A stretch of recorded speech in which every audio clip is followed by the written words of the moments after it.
නොයෙකුත් ප්‍රවණතාවයන්ගේ වර්තමාන බුදුසසුන ප්‍රවර්ධනය වන විට අපට ඉතාමත් හොඳ පුවතක් වාර්තා වෙනවා.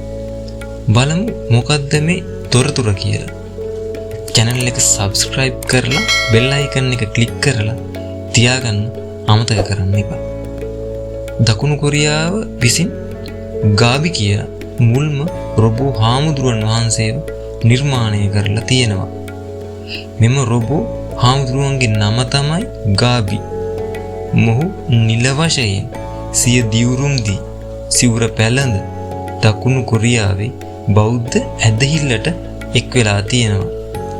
අඩි 4යි අඟල් 3ක් උස මෙම රොබෝවරයා දකුණු කොරියාවේ සෝල් වල තියෙන ජෝග්යේ කියන පන්සලේදී තමයි පැවිදි කරලා තියෙන්නේ. මෙම උත්සවයට ගාබි චාරිත්‍රානුකූල අලු සහ දුඹුරු පැහැති වස්ත්‍ර, පබළු සහිත ජපමාලයක් සහ මිනිස් සමේ පැහැයට අත්වැසුම් දෙකකින් සැරසිලා උත්සවයට බොහොම අපූර්වට සහභාගී වෙලා තියෙනවා.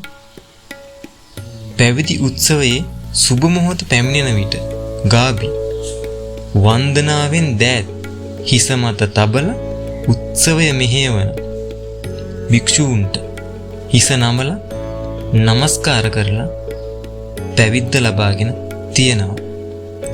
මෙහිදී අපූර්ව සිදුවීමක් වෙලා තියෙනවා. එහි සිටි භික්ෂුවක් ගාබිගෙන් මෙහෙම ප්‍රශ්නයක් අහලා තියෙනවා.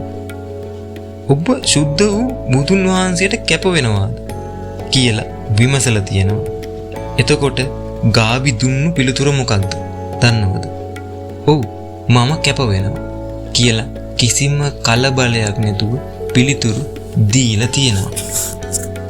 දැන් මෙම ගාබි රොබෝ ගෞරවනීය භික්ෂුවක් ලෙස කටයුතු කිරීමට, සේවය කිරීමට සූදානම් වෙනවා.